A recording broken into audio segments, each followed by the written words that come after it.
Hello dear student, Brilliance Academy में आपका स्वागत है।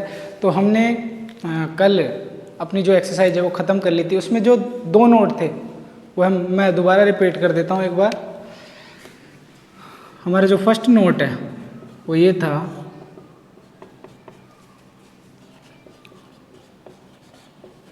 परिमेय संख्या में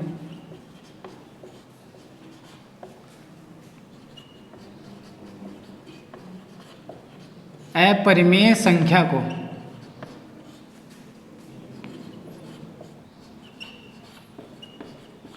जोड़ने व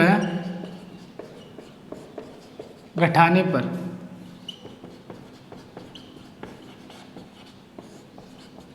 अपरिमेय संख्या प्राप्त होती है।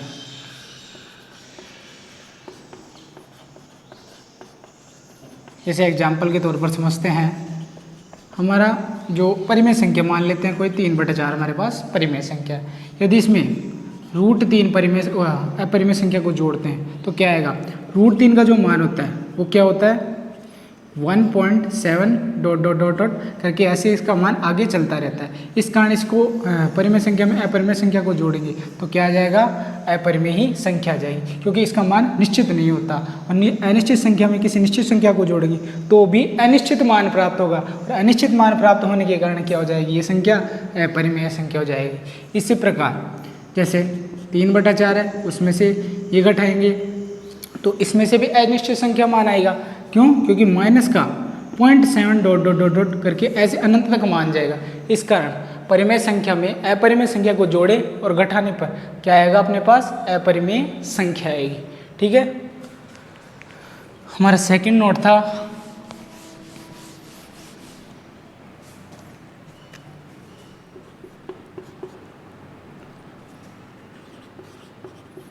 शून्येतर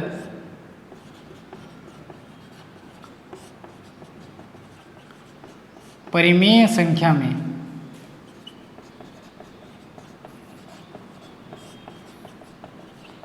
अपरिमेय संख्या को जोड़ने के गुणा करने एवं भाग करने पर गुणनफल करने एवं भागफल करने पर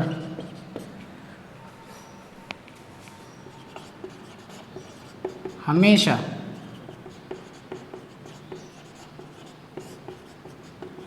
अपरिमेय संख्या प्राप्त होती है। बच्चों, शून्येतर का मतलब ये है कि उसमें शून्य के अलावा बाकी सभी अंक आने चाहिए। यदि परिमेय संख्या का मान 0 होगा और 0 को किसी अपरिमेय संख्या से मल्टीप्लाई करेंगे तो क्या यह अपरिमेय संख्या होगी? नहीं, ये क्या हो जाएगी? आपकी परिमेय संख्या हो जाएगी। ठीक है। तो 0 के अलावा होनी चाहिए। 0 के अलावा जैसे 3/4 हो गई, 3/4 को √2 से मल्टीप्लाई करेंगे तो कितना आ जाएगा? 3/2 √2, क्योंकि 4 को कैसे लिख सकते हैं? 2 × 2, और 2 को कैसे लिख सकते हैं? √2 × √2। तो 1 √2 से 1 √2 कट जाएगा तो 2 √2 आ जाएगा। और जो √2 का मान होता है 1.4 ... ऐसे करके आगे तक चलता रहता है। इस कारण अपरिमेय संख्या में शून्येतर परिमेय संख्या को जोड़ने, घटाने, गुणा करने एवं भाग करने पर हमेशा क्या प्राप्त होती है? अपरिमेय संख्या प्राप्त होती है। ठीक है बच्चों, ये हमारा चैप्टर फिनिश हो गया। और इस चैप्टर में आपको कोई भी परेशानी हो, कोई भी दिक्कत हो तो आप कमेंट सेक्शन में कमेंट कर दीजिएगा। और ये दोनों नोट एक बार देख लीजिए सही है क्या, और रिवाइज कर लीजिए इसको, ताकि हम नेक्स्ट चैप्टर पर बढ़ सके। हमारा जो नेक्स्ट चैप्टर होगा उसका नाम होगा बहुपद। ठीक है। यह है हमारा लेक्चर नंबर 8।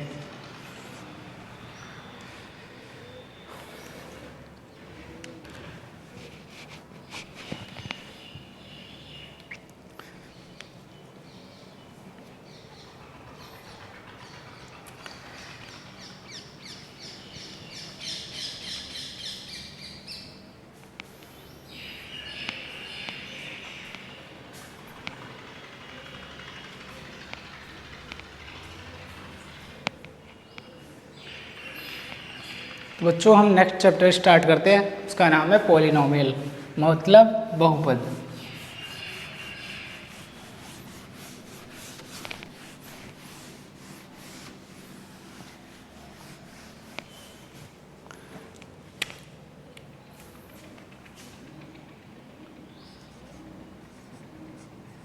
प्रश्नावली 2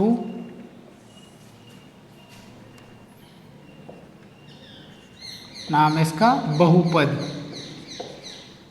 अंग्रेजी में कहते हैं इसे पॉलिनोमियल। चैप्टर से आने से पहले हम जानते हैं कुछ बेसिक डेफिनेशन। फर्स्ट डेफिनेशन अपनी चर। चर क्या होती है? एक ऐसी राशि जिसका मान परिवर्तन होता रहता है। जैसे अपने पास एक बहुपद है y बराबर x प्लस 2। यहाँ जो x है उसका मान क्या है अपने हिसाब से रख सकते हैं, क्योंकि इसका मान फिक्स थोड़ी है। तो ये मान जो x होगा ये क्या हो जाएगा, आपका वेरिएबल हो जाएगा। और ये जो कांस्टेंट राशि है, मतलब ये संख्या का जो मान होता है वो अचर राशि होती है। ठीक है, तो डेफिनेशन लिखते हैं इसकी पहले।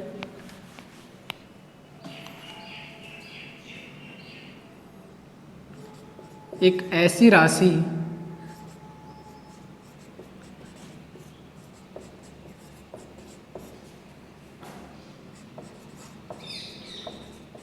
जिसका मान परिवर्तित होता रहता है, अर्थात जो परिवर्तन योग्य हो।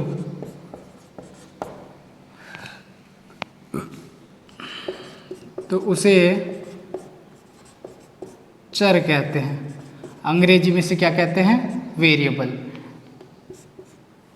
इसे x, y, z या किसी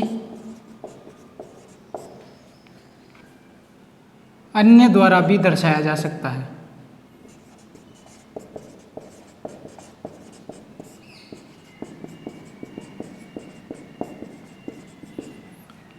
अब नेक्स्ट डेफिनेशन अपनी अचर। एक ऐसी राशि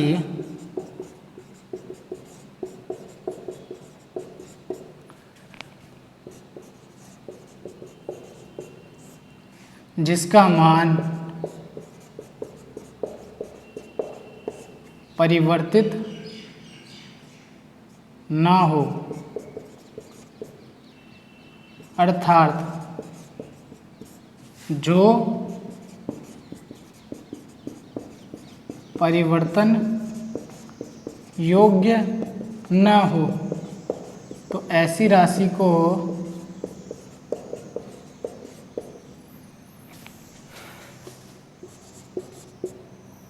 क्या कहते हैं?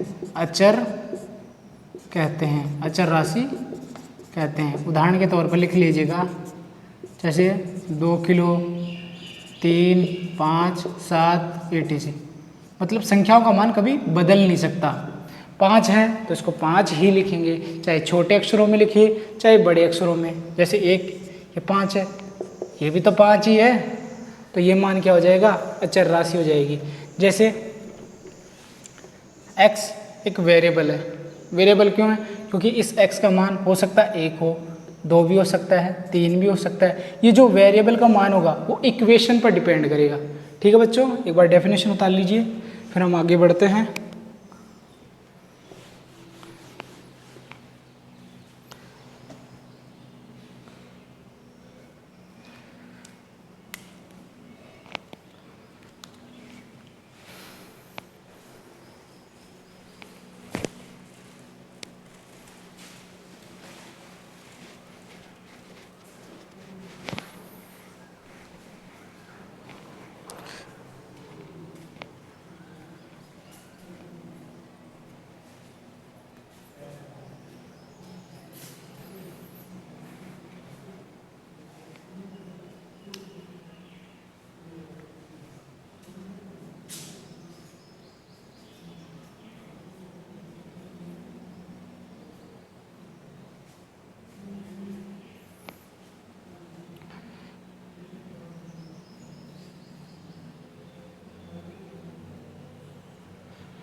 तो ठीक है बच्चों, उतार लिया होगा। तो हमारे डेफिनेशन पर चलते हैं, बहुपद क्या होता है।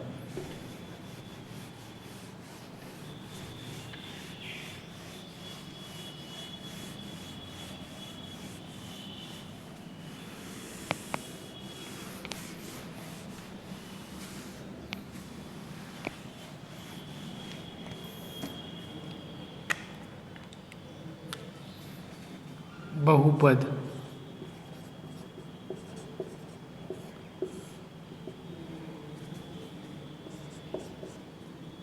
एक ऐसा बीजीय व्यंजक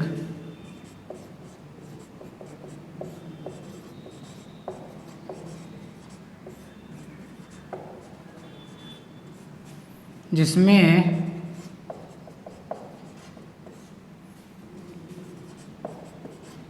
चरों की घात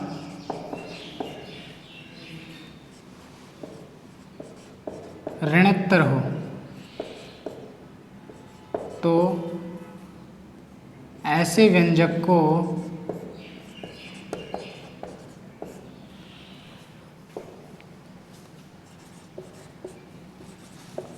बहुपद कहते हैं। तो आप सोच रहे होंगे कि ये सबसे पहले बीजीय व्यंजक क्या होता है। बीजीय व्यंजक के बारे में मैं बताता हूँ आपको। जैसे आपके पास कोई भी एक चर है, यदि चर को अचर के साथ जोड़ने, घटाने एवं गुणा करने पर जो अपने पास जो राशि प्राप्त होती है उसी को क्या कहते हैं, बीजीय व्यंजक। जैसे x है, x क्या है, वेरिएबल है, चर है, और इसमें अचर को जोड़ देंगे तो ये आपके पास क्या बन जाएगा, बीजीय व्यंजक बन जाएगा। जैसे 2x है, 2x भी आपके पास एक वेरिएबल ही है, इसमें यदि आप जैसे 15 जोड़ दोगे तो ये भी क्या बन जाएगा आपका, वो बन जाएगा, बीजीय व्यंजक बन जाएगा। अब इसमें घटाते हैं 4x माइनस का 10y। अब चर में से अचर को घटाएंगे तो भी एक व्यंजक प्राप्त होगा, तो ये भी क्या है, बीजीय व्यंजक है। चाहो तो इसमें भाग भी कर सकते हो, जैसे ये भी तो एक बीजीय व्यंजक ही है कि नहीं है, क्योंकि इसमें चर में अचर का भाग लग रहा है, इसलिए बीजीय व्यंजक है। ठीक है बच्चों, तो बीजीय व्यंजक की पहले डेफिनेशन, फिर इसके बारे में और लिख लेते हैं थोड़ा। और यहाँ ऋणोत्तर का मतलब ये है, ऋणोत्तर का मतलब ये होता है कि जो चर है उसकी घात ऋणात्मक में नहीं होनी चाहिए। अब घात क्या होता है अभी डिस्कस करते हैं, पहले इसके बारे में लिख ले थोड़ा सा।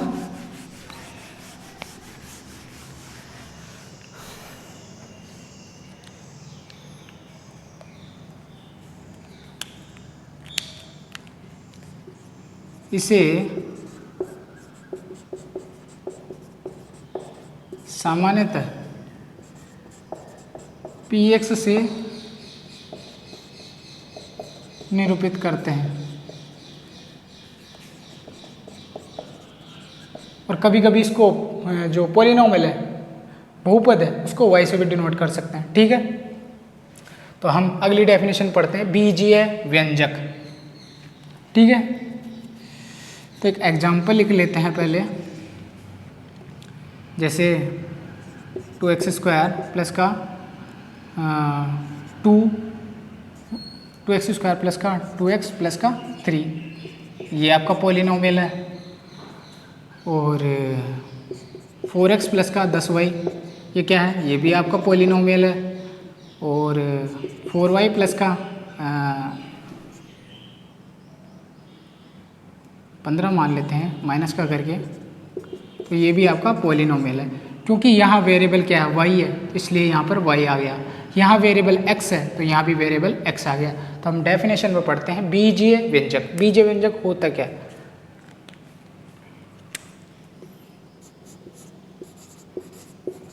बीजीय व्यंजक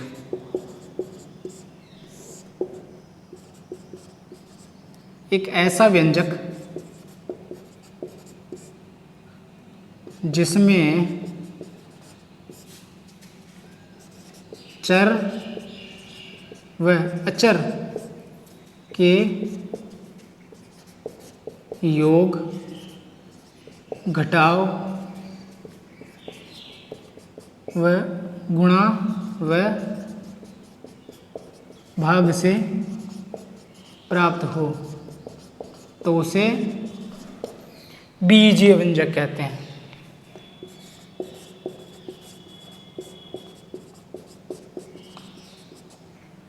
जो बीजीय व्यंजक होता है बच्चों, वही क्या होता है आपका बहुपद होता है। ठीक है, एग्जाम्पल लिख लेते हैं। 2x प्लस का 3,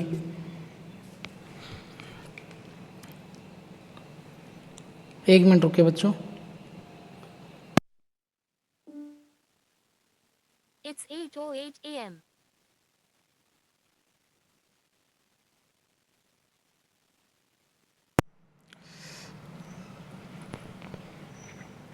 2x प्लस का 3 हो गया, 4x प्लस का 5 हो गया, etc।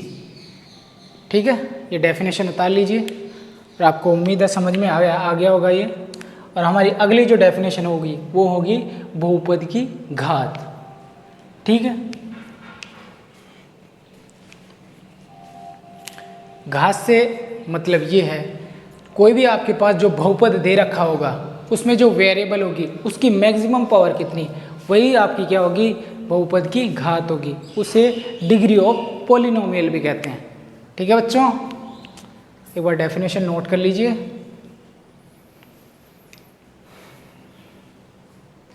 फिर हम जानेंगे कि आपका शून्य का क्या होता है, कोफिशिएंट मतलब गुणांक क्या होते हैं, और जो बहुपद है वो डिग्री के आधार पर कितने प्रकार का होता है वो भी डिस्कस करेंगे। ठीक है,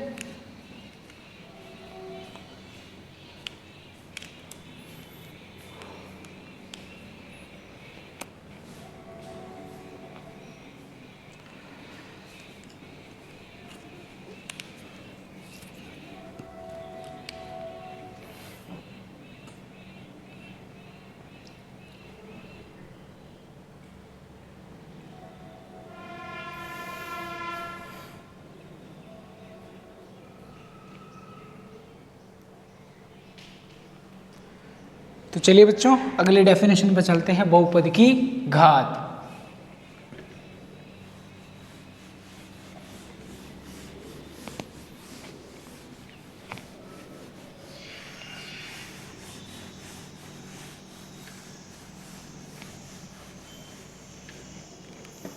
हमारी अगली डेफिनेशन है बहुपद की घात।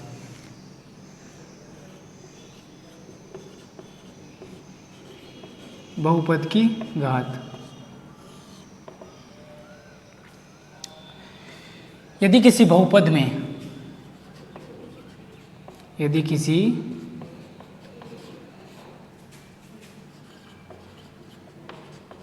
बहुपद में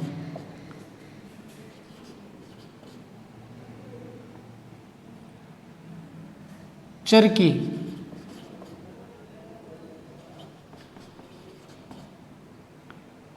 एक मिनट रुकिए बच्चों। हाँ, चर की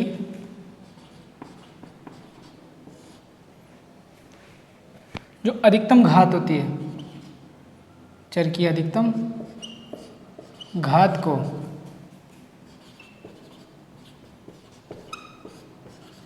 बहुपद की घात कहते हैं।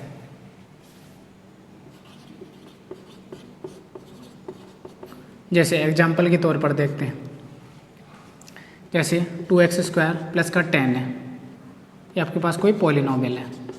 ठीक है, अब इसमें वेरिएबल क्या है, x है, और इसकी x की पावर कितनी है, 2 है, तो इसका डिग्री ऑफ पॉलिनोमियल कितना हो जाएगा, डिग्री ऑफ पॉलिनोमियल क्या हो जाएगा, 2 हो जाएगा। ठीक है, एक और एग्जाम्पल लिखता हूँ, जैसे 4x³ प्लस का 4x³ माइनस का 4x प्लस का 10 इज इक्वल टू पॉलिनोमियल। इसमें x की मैक्सिमम पावर कितनी है, 3 है, तो डिग्री ऑफ पॉलिनोमियल कितना हो जाएगा, डिग्री ऑफ पॉलिनोमियल, तो डिग्री ऑफ पॉलिनोमियल मतलब 3, अर्थात ये जो बहुपद है वो त्रिघात बहुपद होगा। इसमें क्या है, वेरिएबल की मैक्सिमम पावर 2 है, तो ये जो बहुपद है कौन सा बहुपद होगा, द्विघात बहुपद। ठीक है, और ये है, ये आपके पास बीजीय व्यंजक दे रखा है, मतलब बहुपद दे रखा है। तो इसकी डिग्री ऑफ पॉलिनोमियल क्या होता है? Degree of polynomial. तो वेरिएबल की मैक्सिमम पावर कितनी है? 1 है। तो डिग्री ऑफ पॉलिनोमियल क्या हो जाएगा? 1। अर्थात ये जो बहुपद होगा, कौन सा बहुपद होगा? रैखिक बहुपद। इसी तरह वेरिएबल की पावर कितनी भी हो सकती है, जैसे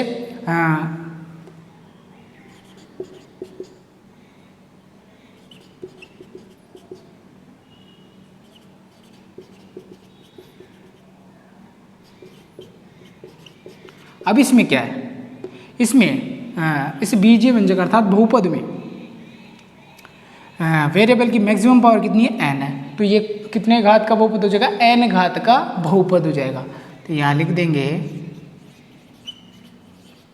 डिग्री ऑफ पॉलिनोमियल n। ठीक है बच्चों, तो हम अगली जो इसके टाइप के बारे में डिस्कस करेंगे, रैखिक बहुपद, द्विघात बहुपद, त्रिघात बहुपद और चतुर्थ घात बहुपद। पहले इसको नोट डाउन कर लीजिए, उसके बाद इसके टाइप के बारे में डिस्कस करेंगे।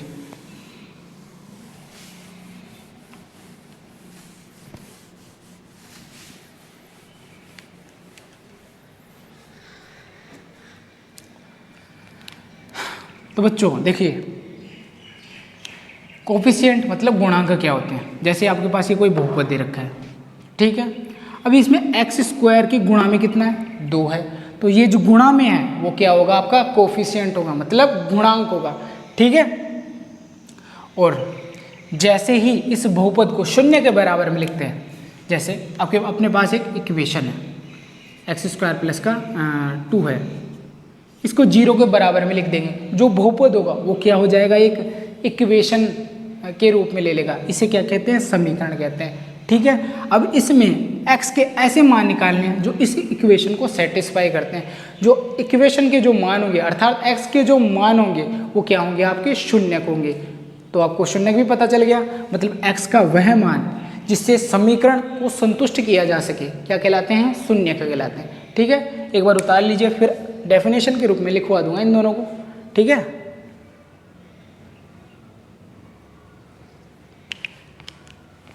पहले इनके टाइप के बारे में डिस्कस कर लेंगे, उसके बाद ये शून्यक और उसके बारे में डिस्कस कर लेंगे, ठीक है। यदि कोई दिक्कत आए तो कमेंट सेक्शन में कमेंट कर दीजिएगा बच्चों, ठीक है।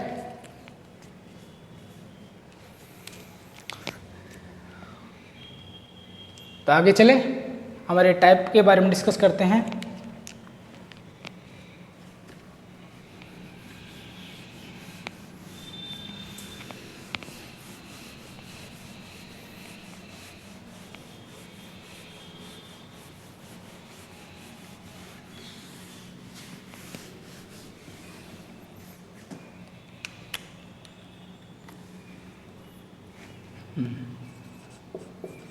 घात के आधार पर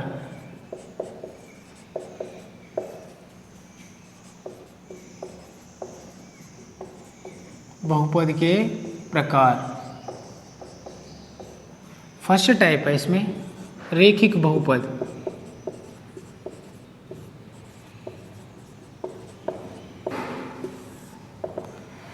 एक ऐसा बहुपद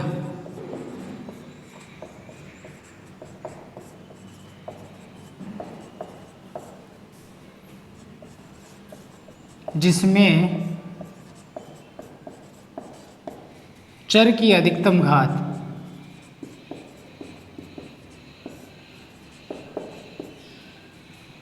एक हो, तो ऐसे बहुपद को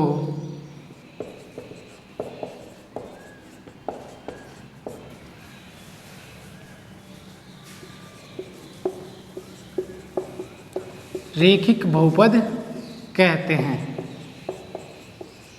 एग्जाम्पल के बारे में डिस्कस करते हैं। जैसे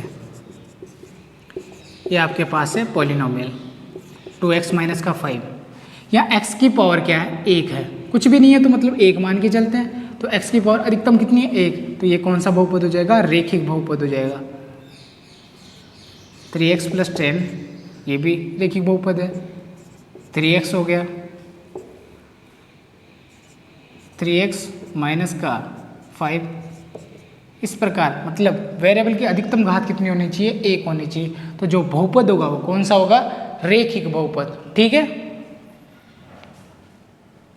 कोई दिक्कत? यदि इस बहुपद में, मैं लीनियर इक्वेशन भी बता देता हूं आपको, यदि रेखिक बहुपद को, ये रेखिक बहुपद है, इसका मान किसके बराबर रख दे, 0 के बराबर रख दे, तो ये जो समीकरण होगी वो क्या होगी आपकी, रेखिक समीकरण।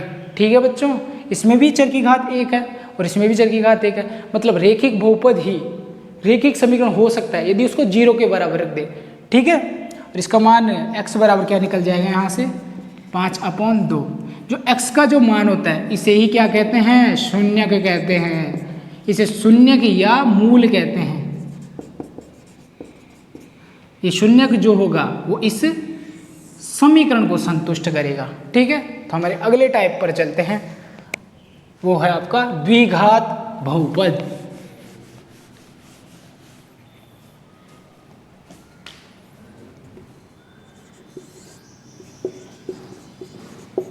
द्विघात बहुपद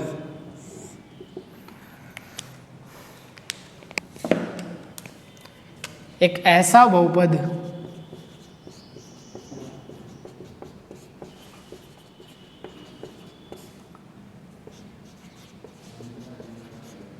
जिसमें चर की अधिकतम घात 2 हो, तो ऐसे बहुपद को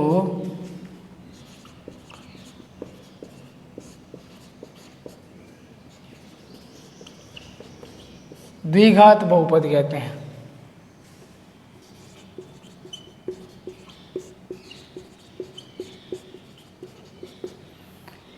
इसे अंग्रेजी में क्या कहते हैं, क्वाड्रेटिक पॉलिनोमियल। ठीक है, इसके एग्जाम्पल के बारे में डिस्कस करते हैं। जैसे x² + x + 10 बराबर, ये आपका क्या है, पॉलिनोमियल है। यदि इसको 0 के बराबर रख देंगे तो जो समीकरण बनेगा वो क्या बनेगा, आपका द्विघात समीकरण, क्योंकि इसमें वेरिएबल क्या है, x है, x की मैक्सिमम पावर कितनी है, तो 2 है, तो ये कौन सा बहुपद हो जाएगा, द्विघात बहुपद। यदि 0 के बराबर रख देंगे तो ये द्विघात समीकरण बन जाएगा। ठीक है, एक और एग्जाम्पल लिख लेते हैं इसके बारे में। ये भी आपका क्या है, द्विघात बहुपद है। एक बार नोट डाउन कर लीजिए इसको।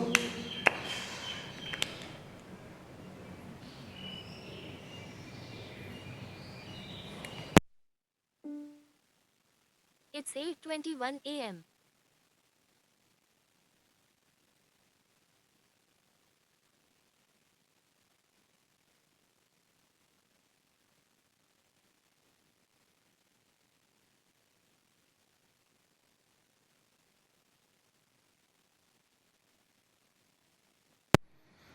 तो बच्चों आज का लेक्चर यहीं तक रखते हैं।